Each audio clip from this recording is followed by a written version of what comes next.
So I would like to record this conversation. So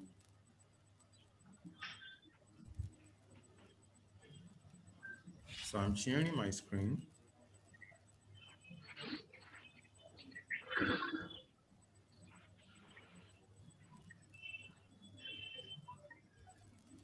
So can you see my screen? Oh, yes, sir. Okay, good. Yes, sir. For the sake of those who are not available last week, let me quickly go over what we discussed last week. Actually, last week we actually started by trying to look at the course plan for the course for the duration of 8 weeks. So last week I go over the course content with the participants who are available. So this week we are going to start looking at the first thing we are going to look at function of complex variable. I believe each and every one of us have access to the course materials on the course page. So, Yes. okay, good.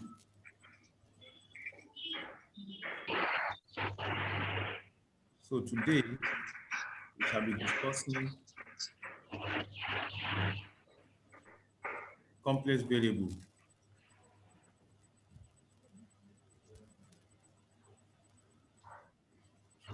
Can you see my screen clearly like this? Yes, sir.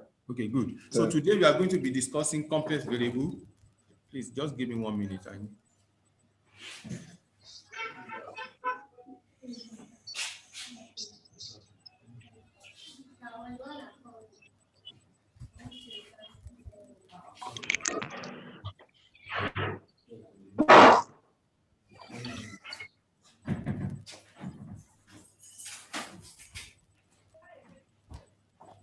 I'm sorry. So now today we are going to start with functions of complex variable. I believe we are familiar with what variables are and also what functions are. But the word complex, how does it look like? When you look at complex variable, I define here that they are variables that can take on the value of complex number. For example, if you have z, which take on a and b as a complex number. So if you write it in this format, you look at this now, z is equal to a plus ib. So this is a kind of a complex number. The z here is a complex variable. So the a and b in the formula is a real number. So just like in linear algebra, basic algebra, when you have y is equals to ax plus by, all these things. So, but in the case of complex variable, I think I have somebody raising hand. Yes, somebody is raising hand, which is Ezekiel. Any problem? No problem, sir. No problem. I just want to show my presence. Signify that you Sorry, have. sir. Okay, thank you.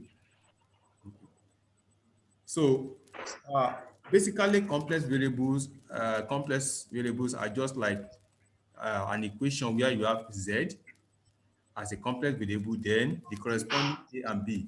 So if you know the value of a and b, you can determine what z is. The high in this expression is a kind of an identity that equals to -1. That is when you have the square of I is equal to -1, and it's in complex number perspective. So specifically, we say complex number is a number of the form this. So where A is equal to the real aspect of the Z and B is the imaginary part of the Z. So this implies that there are two parts. So if you look at the equation, the formula that Z is equal to A plus IB, you see that we have two parts in it. The part that has to do with A and the part that has to do with B and I. So each of them, the A part is the real part, while the B part is the imaginary part of Z. So the complex variables of complex number, they have properties. So the first one is what I call equality here. So what do we mean by equality? When you have A and B, that they are real numbers, and if you put them in the equation, that is A plus IB give you 0. So automatically you can say that A is equals to 0, and at the same time B is equals to what? 0. So if this happens, we say that these complex number are what? satisfy the condition of what? Equality. That's one of the properties. The same thing happens if you have more than 2, like A, B, C, and D. Then if you now have the equation in terms of A plus IB, which is equal to C plus ID. So far we say that A plus IB is equal to 0. We can as well say that C plus ID is equal to 0. Then we cannot say that A plus IB is equal to C plus ID. So you can see here that technically we can say that if A is equal A plus IB is equal to C plus ID. So we can say that A is equal to C, and at the same time we can say that B is equal to what? D. So this is also one of the properties of complex number. Also, if you have any 3 set of complex number, let's say we have Z1, Z2, and Z3. So they must obey or satisfy this condition of what we call commutative, associative, and distributive. So if they satisfy these laws, so automatically they are known as what? Complex number. The same thing, if you find if you multiply or you find the sum of conjugate of 2 complex numbers, they are always real. Why the last one there, you see, if you have the modulus of Z1 plus Z2, the result will be less than or equals to the single modulus of each of the complex number. So if you look at this picture that I have in the picture, along y-axis, if you are looking at basic algebra, we have B, which is imaginary. Then along the x-axis, which is basic algebra, in this case now, which is A, you have the real. So the diagonal is now known as Z is equal to A plus IB, which is normally known as, if you are computing, if you look at Pythagoras theorem, you are computing the longest axis in a triangle. Any question? Any question? No, sir, go on. Okay, good. So now, I said some minutes ago that if you have more than one complex number or complex variable, they must obey some laws. One of them is what we call commutative law. So if you look at this now, under commutative law, 2 things happen. If you have a complex number Z1, then plus Z2, we can say that this is equal to Z2 plus Z1. So if this happens, we say the law is commutative of what? Addition. That is a commutative law for what? Addition. That when you add 2 complex numbers together, if you interchange them, the result you have in the first part is the result you are going to have in the second part. Just like doing operation on the left-hand side and also operation on the right-hand side. The result will be the same thing. If it happens, then it will be what we call commutative law of what? Addition. But if you find the product, if you multiply them, Z1 times Z2, the result must also be Z2 times what? Z1. In this case, it's called commutative law for what? Multiplication. Now, let's look at the third one, the second one, which is called associative law. In the case of associative law, you have more than 2 complex numbers.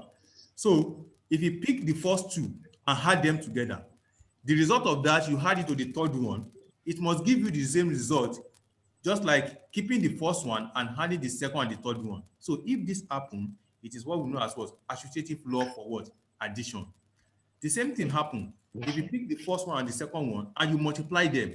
The result of that, you multiply with the third one. It must also give you, just like keeping the first one and multiply the second one and the third one. In this case, we know this as what? Associative law for what? Multiplication. The same thing happens for distributive law. In the case of distributive law, if you keep the first one fixed, then you add the last 2, the second and the third one.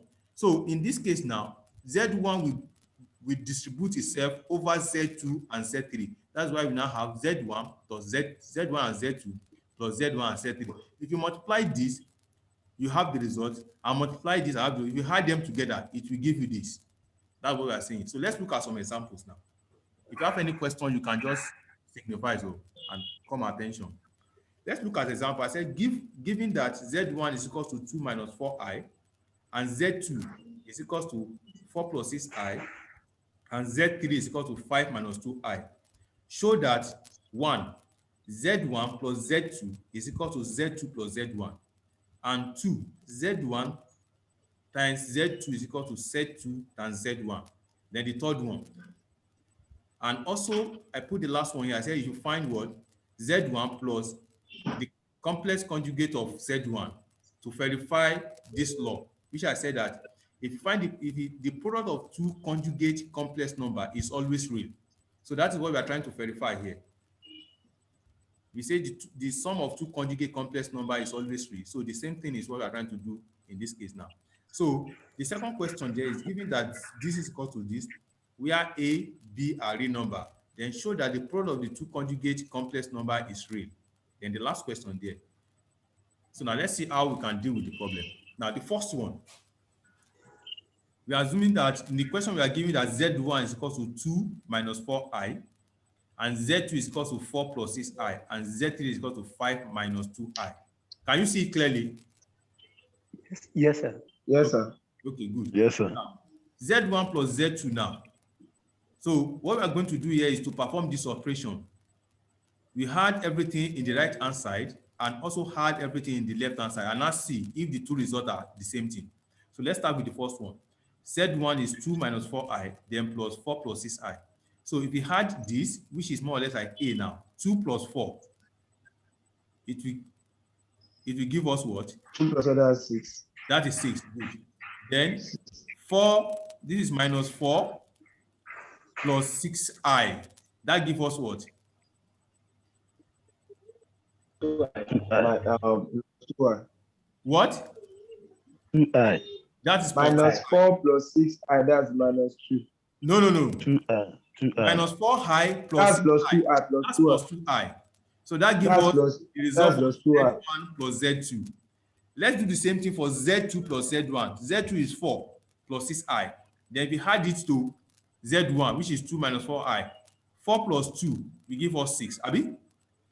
Then plus 6 minus 4i, it will give us plus 2. You can see that this result and this result are the same thing. So that satisfies the condition that this plus this is equal to this. That's all the first question here. We say that you should show that this is equal to this. Is that clear? Is it clear? Yes, sir. Yes, sir. Okay. Yes, Now sir. let's look at the second one. The second Yes, one sir. is that you Yes, find the sir. product of these two, Z1 times Z2, and show that it's the same as Z2 times Z1.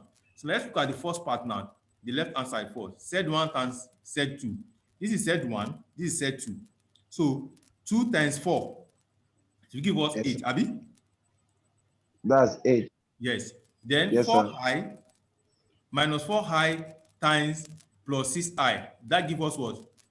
Minus 24i square. Abi? Minus 24. 24i. I square. Yes, sir. And we said that I Yes, sir. square is equal to minus 1. Abi? Do you agree Yes, with sir. me? Here, Yes, sir. I said I square is equal to minus 1. Can you see it? Yes. Okay. So if you Yes. apply that here Yes, now, we agree. height square now, if you apply that, it's equal to minus 1. If you put it in place of I square now, you have minus 1. So if you multiply with